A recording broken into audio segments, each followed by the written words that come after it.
Hello and good afternoon or morning or wherever it is this time of day, wherever you're located, because we like to broadcast everywhere. And I am Christine Dean, your DFW Networking Diva. I love connecting you to who you want to know. I love talking about everything doing with entrepreneurial mindset and businesses and nonprofits and organizations. And I love introducing you to people that I think you should know. And I really want you to know Michael Chavez. And welcome, Michael. Hello.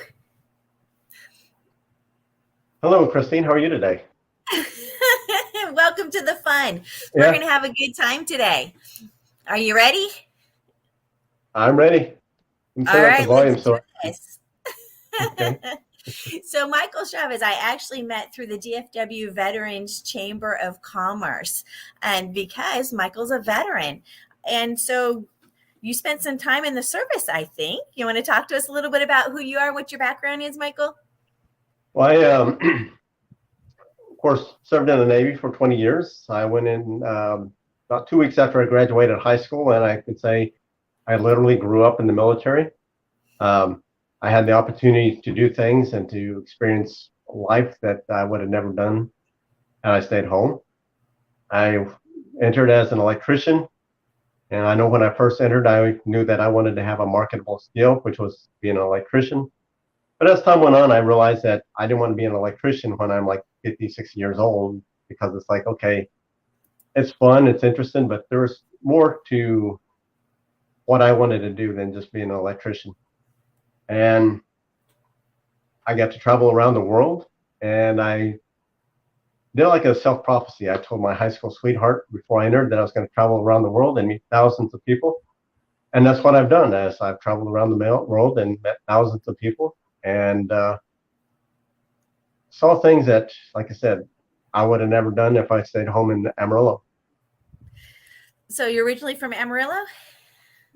Yes, yes, I am. Ah, so you're a true born Texan is what you're saying. Oh yes, a native Texan. Well, I wasn't born here, got here as soon as I could, but that's the thing. I always tell my kids, do it while you're young and dumb, right? My baby's in the Air Force. And so I'm like, go see the world, go visit everything. Was that one of your favorite parts about being in the service, or what did you love most about being in the service? Well, I think actually being able to travel around the world. I knew years ago I wanted to go to Australia, and I was hoping to be on a ship that went there. So I got to go in, I think, in 1997. So I made it to Perth, and we're supposed to go into Sydney, but they were having Australia Day, and they said, we don't want any Americans coming in our harbor on this day.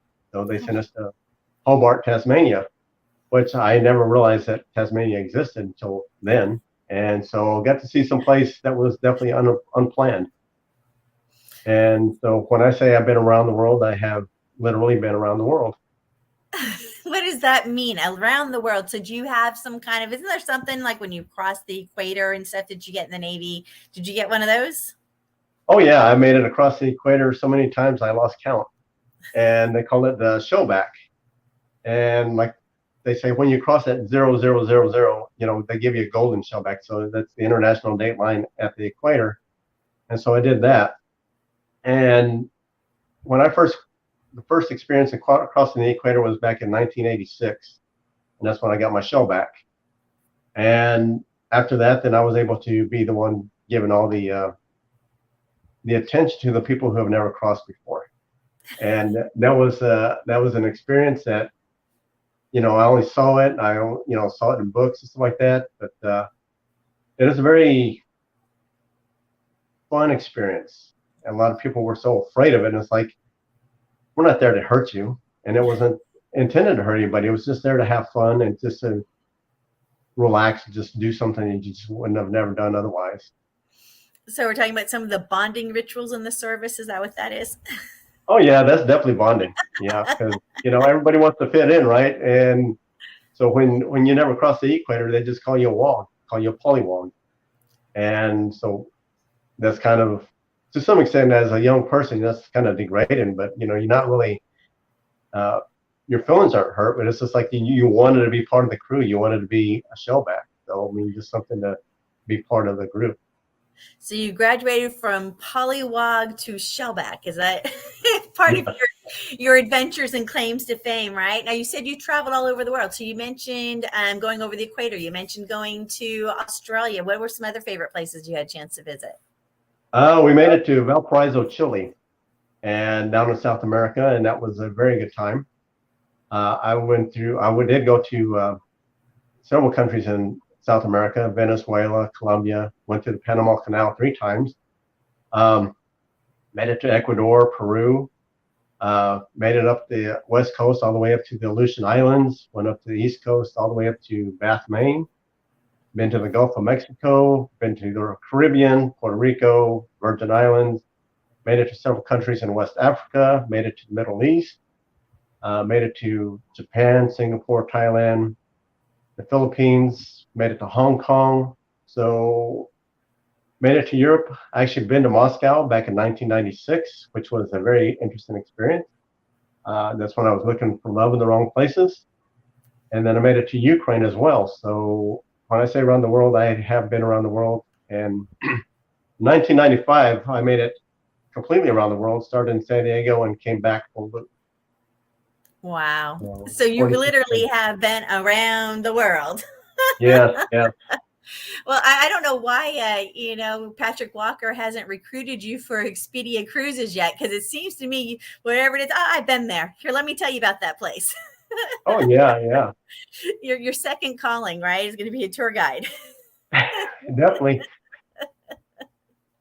How much fun is that? So you spent 20 years literally traveling the world with the service.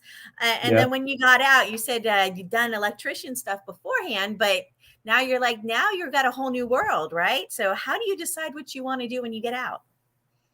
Well, I always knew, actually, I knew back in 2000 that I wanted to have my own business, and my business was to help people. And so I have this vision as to what I want with my business. And I didn't know how I was going to get there. I didn't know what I was going to experience before I got there. And this takes me into personal development. And I always enjoyed finding the people that were alienated or the outcasts in the group and just taking them and bringing them into the group and just bringing the best out of them. So that was something I really enjoyed. And I think a lot of people, they grow up not knowing who they are. I was one of them. And so the military, you develop a persona, you learn who you are, and you sit there because they give you responsibility. So then you get to do things that, you never done before in your life, and you get to bring the best out in yourself, and then you can bring the best out in others. So since I've been separated, it's been an interesting journey. I've been married, divorced. I dealt with cancer, so I beat cancer. Had periods of unemployment, periods of depression, and just a lot of uncertainty because I was not, from my perspective, was not living my purpose. And I always thought, well, I'm here to help people, so I was just going in the wrong places to help people. And that's how I got into my own business, is because now I can show people that, regardless of what you're dealing with, divorce, health issues, unemployment, not the end of the world. I mean, there's just always something better, something that you can find in yourself. Find your purpose. So it's all about purpose. So you said your purpose is finding others. So do we find a lot of people that don't seem to be aware of their purpose? I know I've noticed people that kind of wander aimlessly and they're not quite sure. You go to work, you come home, you watch TV, you go to bed, you start all over again the next day. You know what I mean? There's no fire in their belly. There's no urge, this is why I get up in the morning. Have you found that to be the case also? Is that...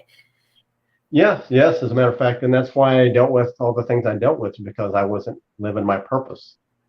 I knew I wanted to have my own business, but we played small because I took the first job that came to me, part-time temporary, $8 an hour, something I was overqualified to do. Right. But so, despite that fact, that was probably the best job I ever had after I separated, because I got to see, North Dallas, and I got to learn this area and just educate myself and meet people. And so that was really nice. And I didn't have to punch a time clock. I didn't have to go to the office every day or every week. And they just said, here, just inspect postage meters. And that was fun. Right. And sometimes the opportunities come in the strangest places, right? You just never know what that's going to be.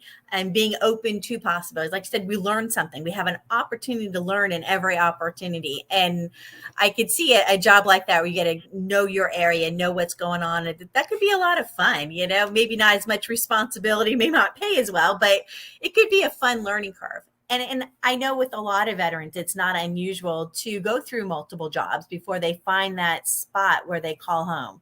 Like you said, they'll get employed and they'll be underemployed, right? Because they're Oh yeah. skilled so much more than you're going to tell me in 20 years, that's all you knew how to do, right? I mean, you got 20 years of work experience, you know a thing or two, okay?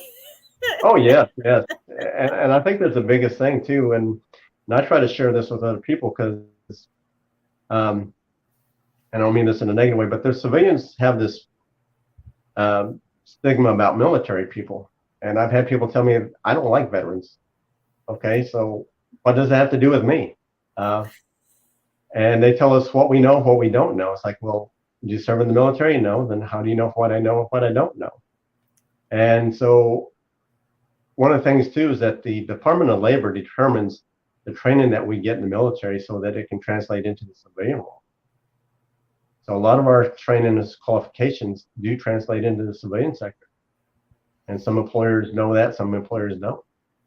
Right. And they're ignorance, right? Not being educated, not knowing what's going on and how that all ties together. Because I know, there's a whole process for the resume just for people getting out of the military. What does this mean in civilian language, right? So helping people Yeah. understand. But you're going to tell me in 20 years, I'm sure as you went up the ranks, there were training involved in that. There was probably leadership schools. There were, right? Oh yes. I mean, once you get to like the rank of E4, I mean, they start with the leadership training. And basically that's what they want. They want leaders, and they have this higher tenure. So if you're in the military, like especially in the Navy, if you're in the Navy for 10 years and you haven't gone past the rank of E4, they show you the door because you're just dead weight. You're not growing, you're not progressing. And that's one of the things that the military does is they don't want you to grow, they want you to progress. And that's what really helps a lot of people. And so I know some people who get out at the rank of E5, they spend 20 years and get out at E5. Those are people who just settled for they didn't want any more responsibilities. And so that's kind of a negative thing, but they always want you to advance in every enlistment that you go past 4 years. And when I first went in, I was not intended to stay 20. I was not intended to achieve the rank that I achieved, Chief Petty Officer. But people were telling me that I was going to be a Chief Petty Officer, I was going to stay 20 years. And I thought, you're full of it. I'm not going to stay that long and I'm not going to get there. And the thing that really amazes me is that I made Chief without even trying. And there are people, my peers, who were doing everything they could to make Chief, but they just couldn't get there. And I thought, well, what is the difference between them and me? Mm-hmm. And so I just come to discover it's not the awards that you get. It's like, who do you develop? Who do you help become a leader? And that's what they're looking for. They want leaders who develop people. They don't want leaders people who want to just think about themselves.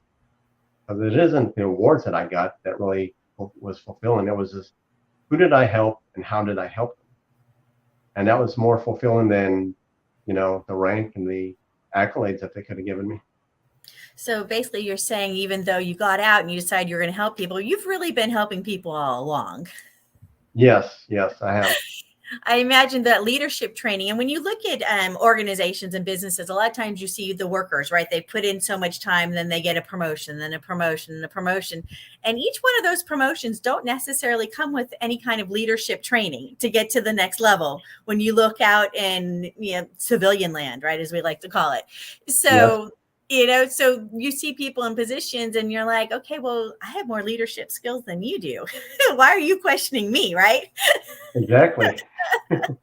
I can imagine that makes it frustrating for a lot of veterans to try and get out and get into, a job outside of the service because they do have so much experience that I think a lot of times they don't understand.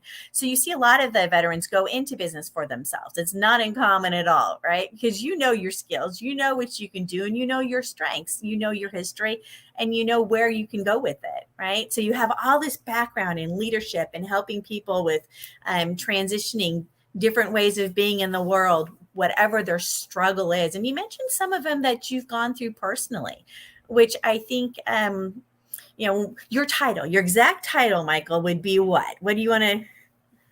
I'd say a performance and a mindset coach, because what is the Uh-huh. biggest thing that people deal with is like they deal with procrastination. They deal with, not really having a goal or a purpose per se, and then the mindset. And so I have a podcast as well that's on the OBBM. I call it, it's a Michael Chavez podcast, also known as The Other Side of the Bed. And how many people say, I hate Mondays. They don't look forward to the beginning of the week, right? But they're always looking forward to the weekend. And I think, I was thinking about this, that was my life too. I hated Mondays and I always look forward to the weekends, but you always have a good time on the weekend because you're expecting a good time. And you have a crappy week because you're expecting a crappy week. So how do I help people to realize every day is a new day to do better? And so when you look forward to every day as a new experience, and it definitely helps with your mindset too, because you will always receive what you expect most of the time.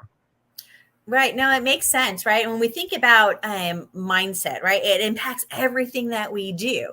And you come with this great, vast knowledge and experience just from your experience as a military, right, and the veteran. And so you understand what we're dealing with, right? Because whether you're in the service or whether you're out in the real world, you still have to get along with people. You still have to get motivated to get out on Monday mornings, right? Even when you don't want to do it.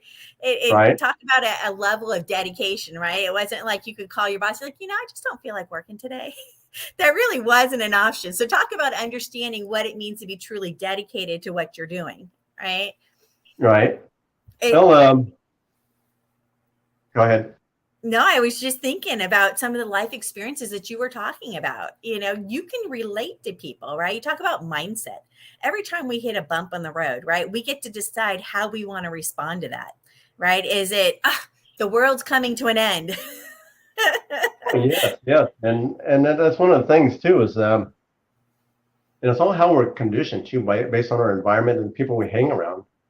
And Tony Robbins talked about that some time ago. It's like, you think about the people you hang around the most, the 5 people that you hang around the most. You look at them, that's your future. So if you hang around people who like to party on the weekends, get drunk on the weekends, 5 years from this point, that's who you're going to be, because that's all you're doing. But if you hang around people who are, talking about starting a business, investing money, thinking about doing something to benefit the community, and you hang around those people, then that's who you're going to be, because that's kind of like birds of a feather flock together, right? And so that's going to help people find a purpose. And I think that's why a lot of veterans, struggle. I know that's why I struggled, because I thought, why am I dealing with all this adversity in the workplace? Why am I with this? And it's like, okay, well, again, I'm not in my purpose, and I'm not thinking the way they're thinking. Like, I don't like being around people who gossip, because it really serves no purpose for anything in life. Mm-hmm. And when you find yourself in that area and you don't like it, then it makes life miserable and stuff like that. And so that's when you have to learn, what do I do differently? How do I change my perspective? How can I get people to change their perspective? Because everybody wants people to act like them and to think like them. And it's like, you don't do that. And so a lot of veterans deal with that, and they're like, hey, this is my mind and this is where I want to go. And so veterans and civilians, we're speaking the same language, but we're not speaking the same language. Right. If you've got goals, right, you can't keep doing what you've always done, because where did it get you? Right. You haven't gotten anywhere. You're hanging out with the same people, doing the same thing, having the same conversations. Right. If you want to make a change, sometimes you have to change your environment, and you definitely have to change your thought process. Right. Oh, yeah. Yes. And as a matter of fact, Romans 12:2, and depending on which version you look at, it says, be transformed by the renewing of your mind. If you want to have a better life, or you want to change something about your life, you have to change the way you think. And that is one of the things that, that came to my attention. It's like, okay, when I was miserable and not happy, it's like, okay, why was I thinking that way? Well, because of how I thought and the environment that I put myself into. So Mhm. a couple of years ago, I realized I said, I want to change.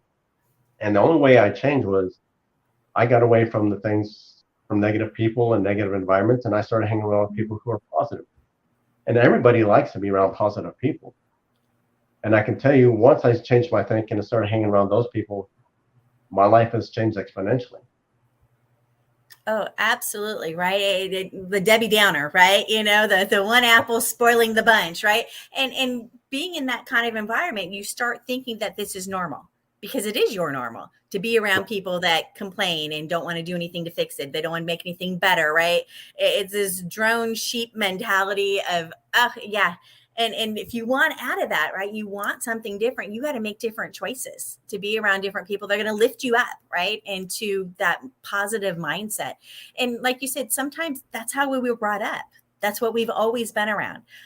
We got it maybe from our families or, the culture that we're hanging out with. We have to make a change and get away from that. Oh, yes, definitely. And, you think about the people who were addicted to something, whether it's gambling, drugs, alcohol, pornography, whatever. And they talk about how they were hit rock bottom with all that stuff. And then they talk about how their life is so much better. And it became better because they changed the way they thought. They made a decision that they wanted to live a better life. And we hear it all the time, but people say, well, I don't know how to be happy. Like, the world is right there in front of you and people are telling you all the time. I mean, how many times do you fall in the same hole before you realize, well, perhaps I shouldn't take this route. Right. And people don't think about it being a choice, right? We have Yeah, a choice.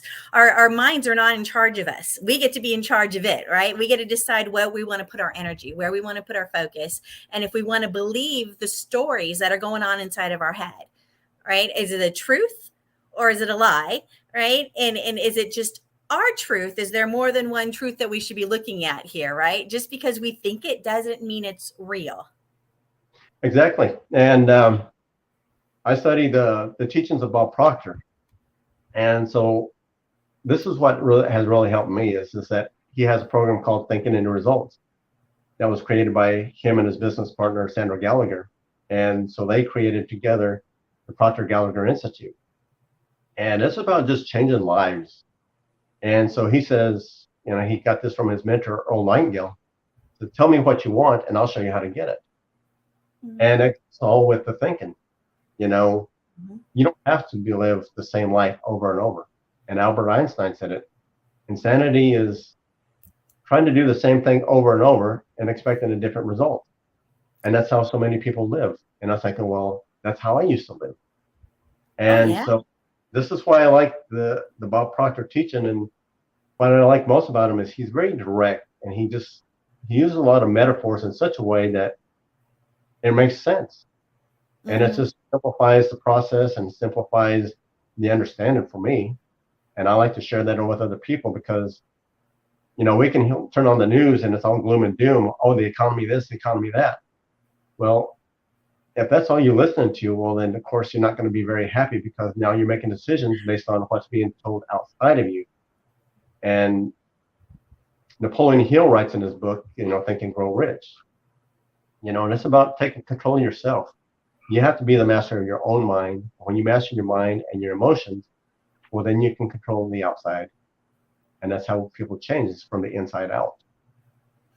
Absolutely. That's a great explanation of it, right? Mastering your own mind, right? Because who gets to be the master of what you think? You have to, right? If you're constantly being, tossed to and fro based on all the input you're getting from the news and other people and negativity, right? It's going to pressure down on your mind with some negative thoughts there, right? So we have to decide what we're going to let in, right? Yeah. Right. Who gets to be in charge? And I don't want the news to be in charge of what my thought process is. That's depressing. They're not. News cycle isn't, hey, we're all happy, everybody, let's go out and skip rope together and sing kumbaya and hold hands. And that's not what they're focusing on the news, right? The news is Exactly. putting all this fear in us, right? And that's why I don't watch the news. I mean, I watched it Neither back do in I. 9/11. Yeah, I watched it back on 9/11. And it's like, and it was the same thing over and over. And I'm thinking, you know what? This isn't. I don't want to feel this way. Hmm. And there's that fear. It's like, okay, the uncertainty, especially when you're in the military, because you don't know what's going to happen from one day to the next. And so 9/11, it was very unexpected. So it's like people shouldn't live their life in fear, Right. and that's just the And point. that's just not making your decisions out based on fear, right? That's never going to go well. You're not going to No. get the most out of your life. You're not going to have that positive mindset. You're not going to be able to look at the world of possibilities when you're stopping and going, but I'm afraid. I can't look past this. I'm afraid, right? What a horrible way to live your life, right? So for those that are having problems and struggling with fear, not having a positive mind, how do you help people? Because these are real issues. These are everyday issues that some people are really battles they're dealing with. Well, I like to ask them, what my mentor asked me is like, what do you want? How do you want your day to be? Do you want to be, stuck inside and being afraid of going outside, or do you want to sit there and be able to travel around the world? Do you want to earn more money? Do you really want to have a good relationship? Because, in order to have those things, you have to take a risk and you have to go out there and be, fearless, and you have to be courageous because, they say something, a coward dies many times, but those who are bold and courageous only die once. And you think about the people who are always staying home, they don't go anywhere. They're like, oh, this and that, I'm afraid of this. So every day you're dying, you're not living. And so that's kind of how I see it. It's like, what do you really want? Yeah, so you really touch on the idea of, like you said, what do we want? And this is where coaches come in handy, right? This is where people like you, thank goodness, are here to help us with our mindset, right? And people sometimes are afraid to reach out and get that kind of help. I mean, when we talk about, you hear things like personal development and words get tossed around, but what does that really mean? Well, personal development. I mean, you look at when I see personal development, if somebody goes to the gym and starts exercising, they exercise and make that a habit, that's a part of personal development because you're taking care of a portion of your health. And depending on who you follow, there's like 3 or 4 different areas of health: your mental health, your spiritual health, your physical health, and your energy health. And you have to take care of all 4 of them. And if you're not taking care of but one area, then you're not taking care of your overall health. Because what is the problem now? They talk about mental health and you talk about spiritual health. So all you're doing is your physical health, and you're neglecting the other 2. You're really not as healthy because you have to have your mind, which controls your body. And so you strengthen that mental health. And you talked about it earlier, you have to make those decisions. What do you want to make? And you can accept and reject that information. Is this true or is it a lie? And how I look at it, the truth will never make you afraid, and it will never make you intimidated. It'll, like they say, the truth will set you free. And the truth is what brings you peace and comfort. A lie is what really scares the hell out of you. Like if you sit there, somebody says something bad about you, and it hurts your feelings or something like that. But it hurts your feelings because you know that it's not true. But when somebody says something kind and polite to you, say, "Oh, you look absolutely beautiful today," it makes you feel good. Why? Because they're telling you the truth. When they say something bad about you, they're telling you a lie, and that's why you feel bad. Now, I'm going to jump on that, Michael, because think about those with a negative mindset. Someone gives you a compliment and your response is, what do they want from me? What, Right. what are they trying to get, right? This is the negative mindset, right? Rather than being able to accept somebody's truth of like, oh, you look lovely today, or thank you, that was very helpful, right? Are they being sarcastic? Are they, right? That's that little devil on your shoulder, right? That's sitting there talking to you and it's telling you things that you think are true, right? It's talking to you, Right. but it's not true, right? Don't believe it. The little devil on your shoulder. And it goes back to that upbringing, because I mean, if you grew up in an environment where people are criticizing you, and all of a sudden somebody gives you a compliment, and you're like, okay, so why are you complimenting me for it? So it's Mhm. that double mind, unfortunately. Yeah, really working with that mindset, because if that's how you grew up and that's the way it's always been for you, you assume that's natural. You assume that's the way it's supposed to be because you don't know any other way. Right. So, when you start hearing these kind of podcasts and people are telling you, no, that's not how it has to be. You're like, really? But that's the way it's always been. Right. So having Yeah. somebody just pry them open just a little bit to look at other possibilities, that's a big undertaking, Michael. Is that the kind of things you're working with? Well, yeah. Because, like I said, I go back to my experiences, the divorce and the health issues and stuff like that. I mean, I never imagined myself being divorced. I didn't want to get divorced. I wanted to have a family. I wanted to be married and happily married. And I never imagined myself having cancer. I never expected that. I mean, how do you deal with that? Because nobody could ever prepare you for those things. They can talk about it. You can see other people having it, but you will only never understand it until it happens to you. Yeah, I imagine that gives you a unique perspective to be able to, when you're coaching with clients, if you're working with another client that's in that situation, right? Where they're like, oh my goodness, cancer. We hear that and we're like, oh my goodness, that's so overwhelming. Just the idea of it, right? Let alone the processing and the process. How do you keep a good mindset, right? When something like that comes crashing down on you. So to have a coach that's been through that, been there, done that, can help guide you out of the darkness on that with the mindset. Oh my goodness, what a treasure that must be. Yeah, I think it's a positive thing. And the more that I continue to study, and I study every day, and I can tell you that I don't go to bed in a bad mood. I might have had, some areas of the day where it was stressful or maybe I wasn't as happy. But I learned that you get rid of the day when you go to bed. And then I wake up in a good mood and I start off with gratitude. And when you read books like The Science of Getting Rich, written by Wallace Wattles, his longest chapter is the gratitude chapter. You have to be grateful for everything, even the little things. I'm grateful because I woke up today. I'm grateful for my pet. I'm grateful that I have a roof over my head. I'm grateful that I have a comfortable bed. And that's not big things, but those are things that really are important. Because when you look at homeless people, they don't have a comfortable bed. They don't always have a roof over their head. So when you sit there and you look at it in that perspective, that, your life might be crap, but there's somebody who has it worse than you or somebody who has it better. But you have to be grateful for what you have. When you become grateful for what you have, then you get more. Oh, absolutely. And you think about, I've got a friend that's a veteran that says, hey, any day somebody's not shooting at me is a good day. Exactly.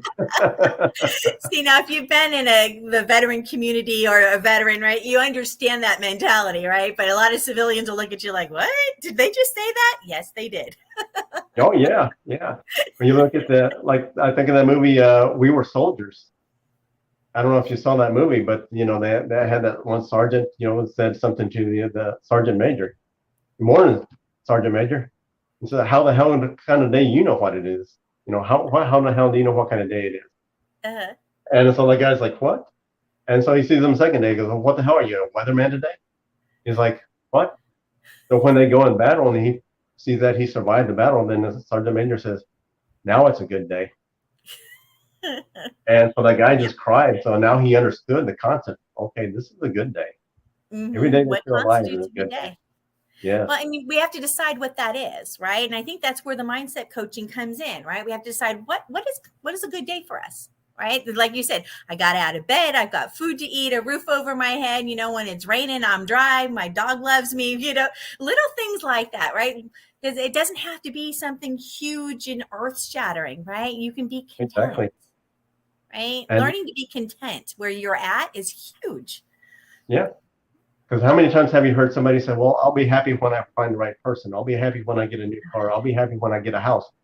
Well, how do you know? If you're not happy now, how do you know what happiness is going to feel like in the future? And then sometimes you get there and it's like, this was not what I thought it was going to be. Exactly. Especially when it comes to relationships, right? Oh, right. Yeah, no, don't even get me started there. But yeah, no, it's one of those things, right? We think we're going to be happy when, and there's always this thing in the future that's going to, it's like waiting until you retire to do your bucket list, right? Well, I'll do that later, right? Later doesn't come, or you realize later has come so late that it's too late, right? You've missed all Right. these opportunities to do what you want to do and make a difference in the world. Exactly. And like they say, tomorrow's promised to no one. And when I look at that and I see that, because I had a good friend of mine, he was like in his mid-30s when he passed. And I was at a loss, like, why? Because he was like really healthy. He exercised. He didn't sit there and he didn't smoke. He didn't have any, other than drinking, he didn't have any bad health habits. Mm-hmm. And it's like all of a sudden he's like, boom, he's gone. And come to find out, he died of an aneurysm. And so that's not planned. Right. Yeah, that's one of those surprises, right? That you can't really plan for. And you just don't know how long you have. So making the best of what you have today, right? And the mindset, right? You get to choose if you want to be happy today. So we've talked a little bit about personal development, how that helps. And we see there's people that need coaches to really just help them look at the world in a different way, right? Who uses coaches? Well, look at Usain Bolt, fastest man in the world. He uses a coach. He's got great talent, but he says, well, I have talent, but I want somebody who's going to get me to that next higher level. You look at professional athletes, they're always using coaches. They have, you look at the billionaires, they didn't all of a sudden wake up and all of a sudden they're a billionaire. Well, they said, okay, I want to earn $1 billion. How do I get there? Well, you find somebody who's paved the path and who's created that path for you, and you learn from them. So people who are wealthy, the people who are earning millions of dollars, you have business owners, business leaders who still use personal development, because as I come to learn, I once thought I had all the answers to that. I didn't need anybody else's input to tell me how to live my life. And when I realized I wasn't getting the results I needed, then I was like, okay, well, I went to a couple of Tony Robbins seminars. After the second one, I was like, you know what? I do need a coach. I do need a mentor. And that's when my life changed, because I needed a different perspective. And my coach, my mentor is a woman who's about 21 years younger than me. And that doesn't make any sense for most people, because I'm like 58, she's like 30 something. But she had a perspective that I needed. And I knew that when I first met her, first started talking to her. She had something that I needed. And that was, she introduced me to Bob Proctor. She had her way of doing business and stuff like that. And what I really admired about her is that she didn't cower back down, because I knew that I could overwhelm people, because I had such a, overbearing attitude. And she didn't back down. She was very courageous. And she basically told me point blank and told me the truth, which I really respected, because I didn't want somebody to sugarcoat it. If I had my head in the wrong spot, I'd rather somebody say, you know what, your head is in the wrong spot. You need to rethink that. Okay, now I can listen. When you sit there and sugarcoat it, well, then I don't want to listen to you, because, they say, well, I don't want to hurt your feelings. Well, if you're worried about hurting my feelings, then you don't respect me as a person. And that's a different mindset, right? Not everybody wants to hear reality. Not everybody wants to hear the truth. They don't, oh, you hurt my feelings by speaking the truth. It's just, Exactly. They don't want to face their demons, right? Not everybody's ready, right? So not everybody is in a position where they're ready to be coached. But we don't have to be millionaires and multimillionaires to get a coach, right? This is something that everybody should take advantage of, right? Yeah. I've been through counseling, and I've gone to talk to counselors. And I went through marriage counseling, and I went through personal counseling. And it was fine. But when I went to coaching, I call coaching maintenance. And when you take care of the maintenance, you won't have to worry about the counseling and the therapy. Because, you think about your automobile. You take it to get the oil changed, you get the tires rotated, you get the tires changed, you do the maintenance on your car, and that lasts longer. You don't wait till it's like you can't drive it anymore and then take it to the mechanic, and then they charge you like $1,000, $2,000 to get everything working. And that's how people live their lives. They spend so much time not taking care of the maintenance, and that goes back to the health, the physical health, the mental health, the spiritual health. If you just take care of that on a daily basis, don't worry about having a crappy day. When you do an inventory of everything you experience in the day, oftentimes you have 2 or 3 events out of the entire day that unfortunately make for a bad day for most people. When they do an inventory and they look at all the good things that they experienced, they've actually had a good day. They just allowed 2 or 3 things to ruin their day. Right, to overpower their day. When you look at it, okay, I had 10 fantastic things happen and two things, not so good, but they're going to fixate on the two things, right? This is where we Exactly. need to change our mindset, right? It makes complete sense. And you brought up a great point about maintenance, right? A lot of times in this culture, we don't fix something till it's broken. We have the, if it ain't broke, don't fix it, right? So we wait until we're at a point where by the time a couple finally does marriage coaching or counseling, right? They've reached that point where they're ready to like strangle each other, right?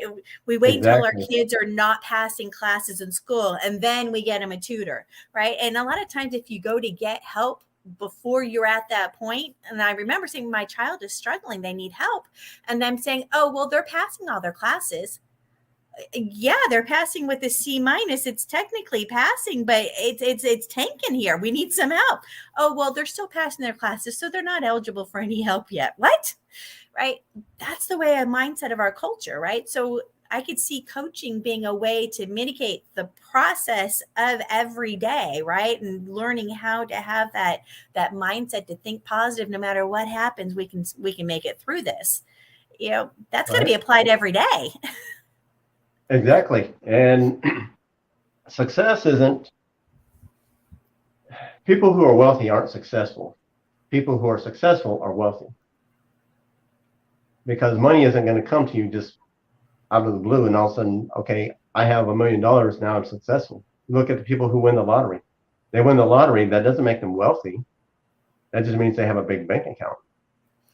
But you look at the people who, went through that growth period to earn the $1 million, the 2 million, the $10 million. That's who you become when you get to that point. Now they understand the concept of managing their money as opposed to somebody who just gets a windfall of money. And that's why a lot of people who win the lottery, all of a sudden they're just bankrupt. They don't know how to handle that money. Absolutely. So, And they don't know what to do with it, right? Now you right. talked about the mindset and that working with the Bob Proctor, it really changed your mindset and how you were doing things, and that you're really loving this thinking into results program. And we've heard about different life coaching and different kinds of programs, but what makes this one different? Why did you fall in love with it? Well, because it answered a lot of questions. Because I used to ask myself, why this and why that? Like, I got dumped by a lot of girls. It's like, okay, well, I found somebody else after they told me, oh, you're the best thing. You're too good for me. Next thing you know, well, we had to break up because I met somebody else. I'm thinking, why did they do that? Because they build you up and then they just pull the rug out from under you. Mm-hmm. So you start asking yourself, why? And so you think that you're broke. And so this program taught me to understand who I am. And once you understand who you are, well, then you can have better relationships because now you don't take things personal.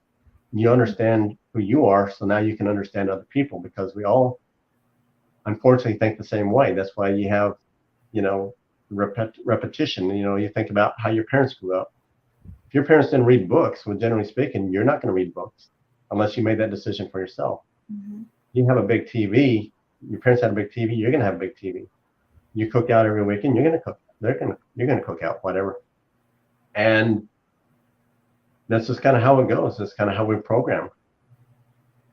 So this sister taught me how my mind works. And that's what really helps a lot of people. And I'm a PGI consultant. And so I continue to do the training with Proctor Gallagher Institute. And so we have a lot of consultants around the world.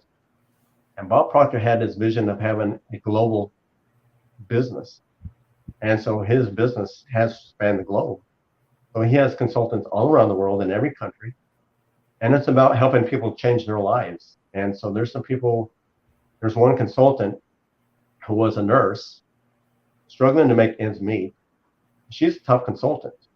And last year she activated 750 clients in 12 months. But how do you go from struggling and barely making ends meet to earning millions of dollars? By changing the way you think. Mm-hmm.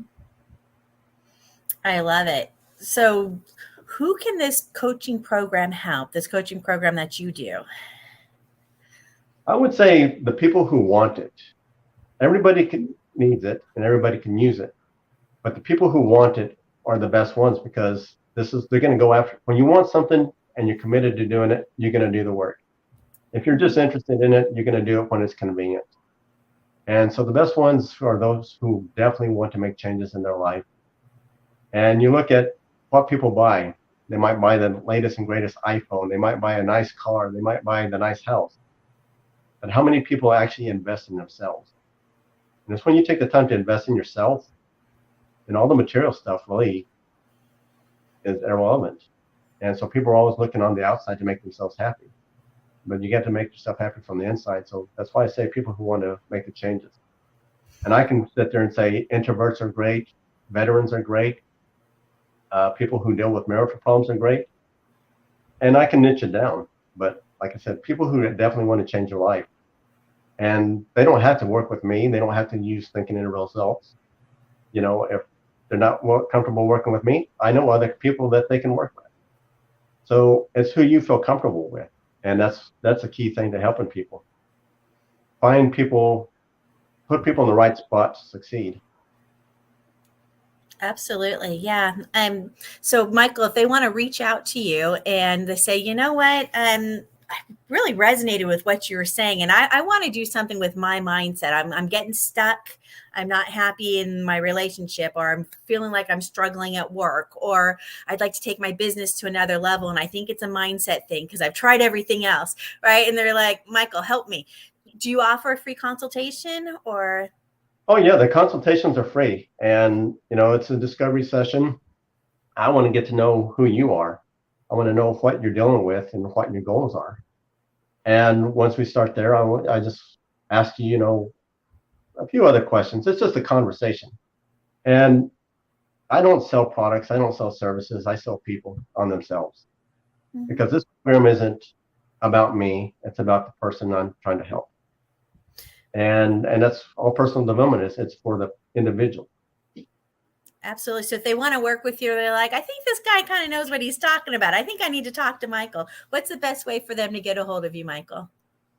The number, okay, you kind of cut out. So anyway, my number is 682-365-2078. And that's generally the best way to contact me. You can find me on LinkedIn, Michael Chavez. I'd love to connect with you. And like I said, just get to know you. LinkedIn is a professional connection. You can also find me on Twitter, Michael Chavez 99. That would be a good way. I would say Facebook, but there's like 50 million Michael Chavezes, and it's difficult to find me there. Well, so if they want to talk to Michael, they can call at 682-365-2078. Once again, 682-365-2078. Give Michael a call. He would love to talk to you a little bit about your mindset and where you think you're getting stuck, and maybe he can help you get over those hurdles. So if you're looking for a mindset coach, reach out and talk to Michael. I'm sure he'd be more than willing to talk to you and let you know what's going on and help you see the world in a whole new light, right? Exactly. We'll see it from your eyes. There it is. Thank you so much, Michael, for joining us today. Appreciate having you here. Thank you. Thank you for inviting me. And I really enjoyed being able to share this. And I look forward to seeing you again on Friday, and then meeting other people. That's right. Well, there's always Friday morning, DFW Veterans Chamber. If you'd like to come hang out with us, reach out. Michael knows about it. I know about it. And thank you so much for being here, Michael. I appreciate having you here. Thank you. I enjoyed talking with you, and again, sharing this information. I'm sure we'll have you on again soon. Thank you. So I'm DFW Networking Diva, Christine Dean. I'm here connecting you to who you want to know, everything entrepreneurial, everything mindset, everything about expanding your business or your organization, nonprofits, the veteran space. We love it all. So come reach out, hang out. If you want to reach me, you can reach me at diva@dfwnetworkingdiva.com. Once again, diva@dfwnetworkingdiva.com. And we'll sign off for now, and we'll see you next time.